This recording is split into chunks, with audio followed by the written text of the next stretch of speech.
निर्जला एकादशी, इस निर्जला एकादशी को भीमसेनी एकादशी भी कहते। क्या कहते? भगवान श्री कृष्ण ने युधिष्ठिर को एकादशियों का महात्म्य सुनाया। वर्ष भर की जितनी एकादशी हैं 24, और अधिक मास होने से 2 और बढ़ जाती, तो 24 और 2 26 एकादशियों का महात्म्य भगवान श्री कृष्ण ने अर्जुन को सुनाया, युधिष्ठिर को सुनाया।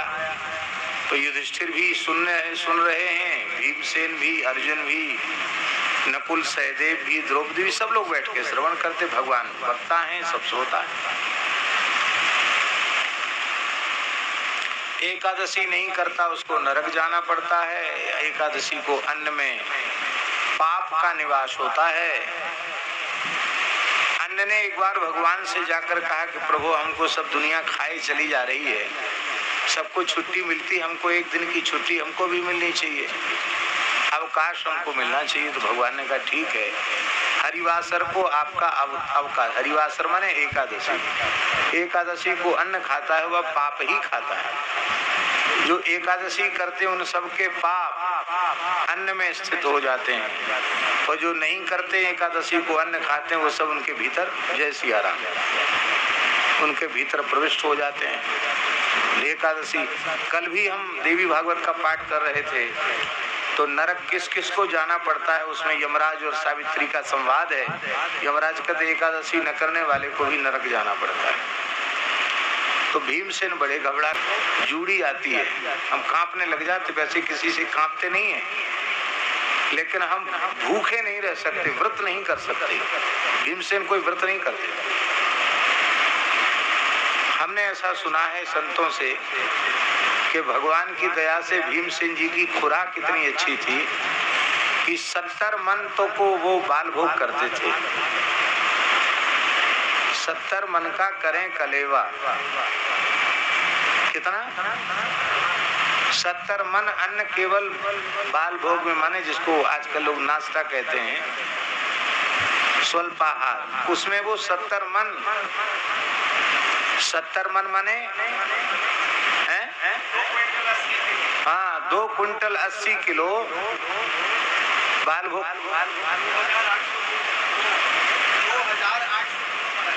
अच्छा, हाँ, 2 टन 8 चौगुना तो राजभोग होता होगा। राजभोग से आधी कम से कम ग्यारू 3 समय पाते थे। ऐसे वीर भी थे वो, ऐसे नहीं खाते नहीं थे।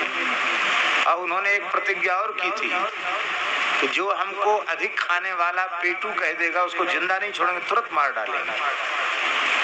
इसलिए जिसने भी उनसे युद्ध में पेटू कह दिया, बस समझ लो उसका काल आ गया। 100 कौरवों का अकेले वध करने वाले भीमसेन, अतुलित पराक्रम के निकलना था। तो भीमसेन सबका वाहन बन गए। कुंती जी को यहाँ कंधे पर बिठाया, माता जी को उनके चरण यहाँ लटके हुए, इस कंधे पर युधिष्ठिर को बिठाया, इस कंधे पर अर्जुन को बिठाया, और ऐसे गोद में नकुल सहदेव को लेकर के वे चलने लगे। भयंकर जंगल में मार्ग नहीं था, उनकी एड़ी के स्पर्श से बड़े बड़े वृक्ष धराशायी हो गए, मार्ग बनता चला गया। ऐसे प्रचंड पराक्रमी भीमसेन।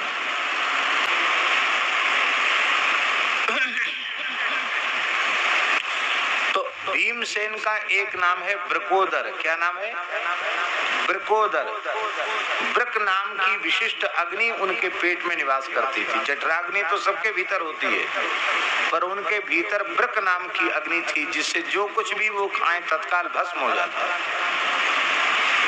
जब लाक्षागृह से चले हैं पांडव, तो ब्राह्मण बनकर अपना समय व्यतीत किया उन्होंने। तो भिक्षा मांग लेते, तो भिक्षा मांग करके जब माँ के पास लाते, तो कुंती माता कहती, इस भिक्षा का आधा भीमसेन को दे दो। इसका आधा भीमसेन को दे दो, और बचा आधा, तो आधे में हम 6 मूर्ति पाएंगे, मतलब 5 लोग इसमें पाएंगे, वो आधे में भीमसेन। पर भीमसेन का विचारों का पेट नहीं भरता था। कहाँ भरेगा पेट, कौन इतनी भिक्षा देगा। तो जल पी करके अपनी अग्नि को वो शांत करते थे। नदी में जाकर के, सरोवर में जाकर के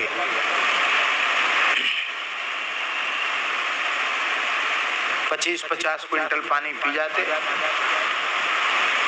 ये भीमसेन। उसी समय जब एक चक्रा नगरी में निवास कर रहे थे, वहां एक बक नाम का दैत्य निवास करता था, जो बड़ा भयंकर था। एक बैलगाड़ी छकड़ा, बड़ी बैलगाड़ी को छकड़ा कहते, उस भर अन्न हर घर से एक व्यक्ति का नंबर आता था। वो आता जीवन में एक ही बार था, लेकिन कब किसका नंबर सब राजा के यहाँ लिखा रहता था, इसी शर्त पर, नहीं तो वो कहता था मैं पूरी प्रजा को खा जाऊंगा। इतना भयंकर राक्षस था।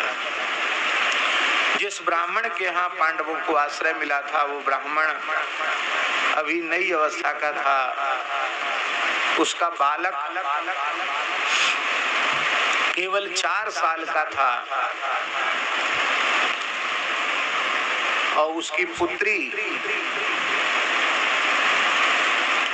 मात्र 6 वर्ष की थी।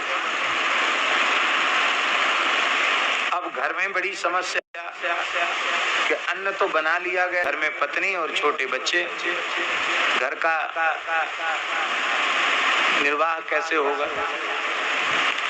पत्नी ने कहा कि आप तो बच्चों को पाल लोगे, अग्निहोत्र की रक्षा के लिए दूसरा विवाह भी कर सकते हो, हमको भेज दो। तो ब्राह्मण रोने लग गया, बोला महाराज, रक्षा करने वाले को पति कहते हैं। देवी से कहा, पाती थी पति, रक्षा करे वो पति, और हम उस असुर के मुंह में तुमको भेज दें तो हम तो अपनी पति शब्द को कलंकित करेंगे। हम तुम्हारे लिए तो आप लोगों को चिंता करनी पड़ेगी।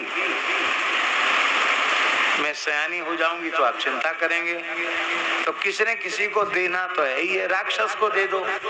मेरा शरीर मेरे माँ बाप के और मेरे भाई के बचाने के काम में आ जाएगा, तो मेरा जीवन सफल हो जाएगा। पुत्री की बात सुनकर सब रोने लगे। बेटी को हृदय स्त्री का स्थान है।